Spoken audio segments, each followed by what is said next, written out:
আমার বিয়ে ঠিক হলো এক বড় পরিবারে। বাড়ির লোক তো মহা খুশি। বাড়ির বড় মেয়ের বনিতি পরিবারে বিয়ে হবে বলে কথা। যদিও আমার হবু বরের আমাকে পছন্দ হয়নি, আমি মোটা বলে। মেয়ে পছন্দ নাকি কথাটার উত্তরে কাচুমাচু মুখ করে সে বলেছিল, মেয়ে তো অনেকটা বালকি। শুনে খুব খারাপ লেগেছিল আমার। আর সত্যি বলতে রোগা পাতলা ব্যবসায়ী পাত্রকে বিয়ে করার ইচ্ছেও আমার ছিল না। চেয়েছিলাম চাকুরিজীবী কাউকে বিয়ে করতে। কিন্তু বাবা বোঝালো, বিষয় সম্পত্তি দেদার, পুরনো আমলের জমিদার ছিল ওরা, কখনো অভাব ধারের কাছে আসতে পারবে না। মোটা হলেও আমি ছিলাম শিক্ষিতা ও ভালো পরিবারের মেয়ে। তাই ছেলের পছন্দ না হলেও বাড়ির অন্যরা বিয়েতে মত দিল। তাই পাত্রপাত্রীর মতামতকে তেমন গুরুত্ব না দিয়ে দুই বাড়ির সম্মতিতে বিয়ের ডেট ঠিক হয়ে গেল আমার। নির্দিষ্ট দিনেই ধুমধাম করে বিয়ে হয়ে গেল আমার। শ্বশুর বাড়ির লোকজন বনেদিয়ানা বজায় রেখে সোনা গহনায় মুড়ে আমাকে ঘরে তুলল। তারপর শুরু হলো আমাদের সংসার জীবন।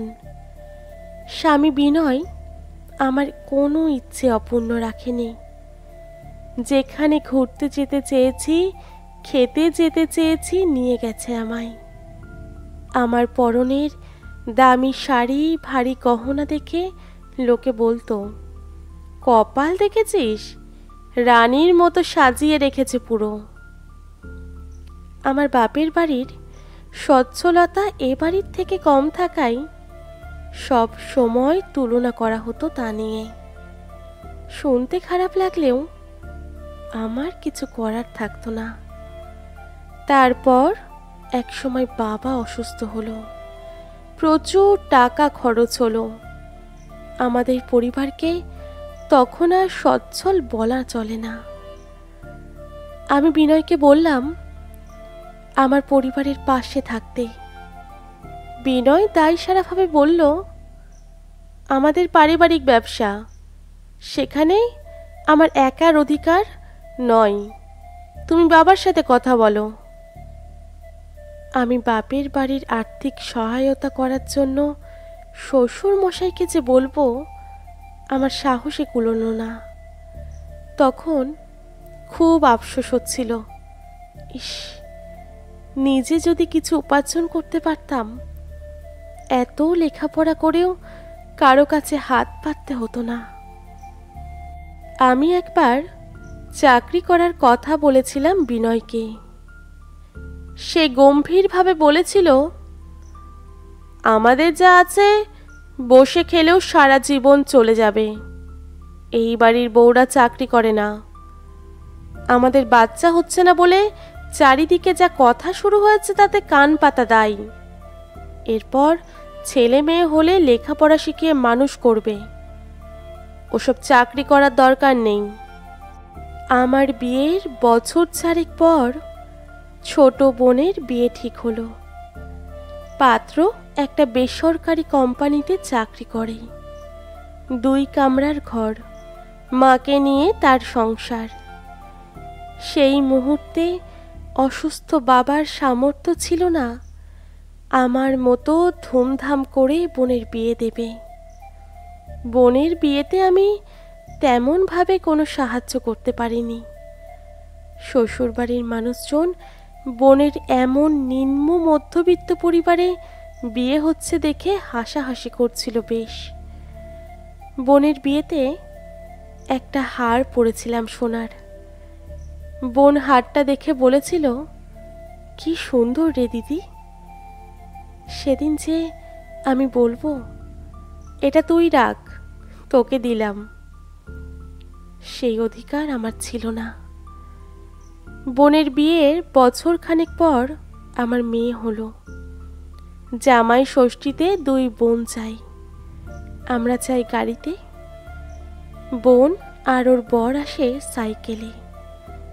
আমার বোনের পরনে থাকে ছাপা শাড়ি কিংবা তাঁতের শাড়ি, আর আমার পরনে দামি জামদানি বা বালুচরি, যা আমার শাশুড়ি মা ঠিক করে দেন। তবে আমার বোন আর ওর বর হাসি মুখে আসে, আর আমি সবসময় বিনয়কে ঘাম মুছতে দেখে ভয়ে থাকি, পাছে না সবার সামনে বলে বসে, তোমাদের বাড়িতে একটা এসিও নেই। বিকেলে বোন কত গল্প করে, বলে ওর বরের চাকরির জায়গায় সমস্যা হচ্ছিল বলে ওর বর সমরকে চাকরিটা ছেড়ে দিতে বলেছে। এখন সমর সকাল বিকেল টিউশনি পড়ায়। বোনও নাকি প্রাইভেট ব্যাংকগুলোতে চাকরির জন্য ইন্টারভিউ দিয়েছে। তারপর হঠাৎ আমার হাতের হীরের আংটিটা দেখে বলে, কি সুন্দর রে হিরে, এটা জামাইবাবু দিয়েছে বুঝি? বাবা, কত রোমান্টিক। মাসখানেক পর শুনলাম একটা ব্যাংকে বোনের চাকরি হয়ে গেছে। সমরের টিউশনি ব্যাচেও ছাত্রছাত্রীদের ভিড় লেগে গেছে। খুশি মনে বিনয়কে খবরটা দিতেই তাচ্ছিল্য করে বলল, ওতে আর ক পয়সা আয় হবে। এরপর বোন আমার বাপের বাড়িতে সাহায্য করতে শুরু করলো। নিজের উপার্জনে চাল ডাল সবজি সব কিনে দিয়ে আসতো বাড়িতে। বৃদ্ধ বাবা মা একটু আশ্বস্ত হতো মেয়ের সাপোর্ট পেয়ে। আমার কাছে অভিজাত্যটুকু ছিল শুধু, আর বাকি সবটাই আমার ধরা ছোঁয়ার বাইরে ছিল। জীবনের একটার পর একটা দিন কেটে চলল। সংসারের দায়িত্ব আর মেয়েকে নিয়েই অ্যাডজাস্টমেন্ট করে দিন কেটে চলল। শখ মিটলেও মনের বহু চাওয়া মনের কোণে সুপ্ত অবস্থা রয়েই গেল। অনেকগুলো বছর কেটে গেছে। বোনের বাড়িতে এসেছি মেয়েকে নিয়ে। সন্ধে গড়িয়ে এলো, দেখলাম বোনকে আনতে বাইক নিয়ে বেরিয়ে পড়ল সমর। বাড়ি এসে বোন বলল, কিরে দিদি, একা একা ভালো লাগেনি না রে? কাল ছুটি নিয়েছি। আমি বললাম, তোর ছেলের সাথে খেলে করে দিব্যি দিনটা কেটে গেল। দেখলাম সমর এক গ্লাস শরবত এগিয়ে দিল বোনের দিকে, বলল, একদম ঘেমে গেছো, ঘাম জুড়োলে তবে স্নানে যেও। শরবত খেতে খেতে বোন বলল, ছেলেটা ভীষণ দুষ্টু, আমার শাশুড়ি মা আর ওর বাবা মিলে সামলে রাখে ওকে, আমার কাছে শুধুই বদমাইশি। দেখলাম রাতে রান্না করেছে বোনের শাশুড়ি মা। বোন সবজি কাটছে আর সমর রসুন ছাড়াচ্ছে বসে বসে। এমন দৃশ্য খুব সাধারণ, কিন্তু আমার কাছে অসাধারণ। আমিও তো এমনটাই চেয়েছিলাম, কিন্তু পাইনি তো। রাতে গরমে বারান্দাতে এসে দাঁড়িয়েছিলাম। শুনলাম বোন সমরকে বলছে, দাঁড়িয়ে দাঁড়িয়ে আজ পাগলও খুব ব্যথা করছে জানো। সমর বলল, দাঁড়াও, আমি আস্তে আস্তে মেসেজ করে দিই, তুমি ঘুমানোর চেষ্টা করো। বোন এখন ঘুমিয়ে গেছে বোধহয় আরামে। আমি রাতের তারা ভরা আকাশের দিকে চোখ ভরা জল নিয়ে চেয়ে রইলাম। মনে মনে ভাবলাম, মেয়েরা তো এই কেয়ারটুকুই চাই যা আমি কখনো পাইনি। অসহ্য কোমরের ব্যথায় আমার স্বামী আমার ছটফটানিতে বিরক্ত হয়ে পাশ ফিরে শুয়ে বলেছে, ওষুধটা খেয়ে নিলেই তো পারো। ঝমঝমে বৃষ্টিতে জ্বরে প্রলাপ বকতে থাকা মেয়েকে বুকে নিয়ে দৌড়াতে দৌড়াতে একা হাসপাতালে গিয়ে কড়া নেড়েছি। আমার ঘুমন্ত স্বামী ঘুমকে স্যাক্রিফাইস করতে পারেনি সেদিনও। পরের দিন সকালে দেখলাম বোন ঘুম থেকে উঠতে পারেনি। ছেলেটা উঠে পড়েছে, পড়তে বসে গেছে। ওর শাশুড়ি মা এতে রাগ করা তো দূর, উল্টে বলছে, ঘুমোচ্ছে ঘুমোক, ডাকিস না, সারা সপ্তাহ সকাল সকাল উঠে অফিসে যাই।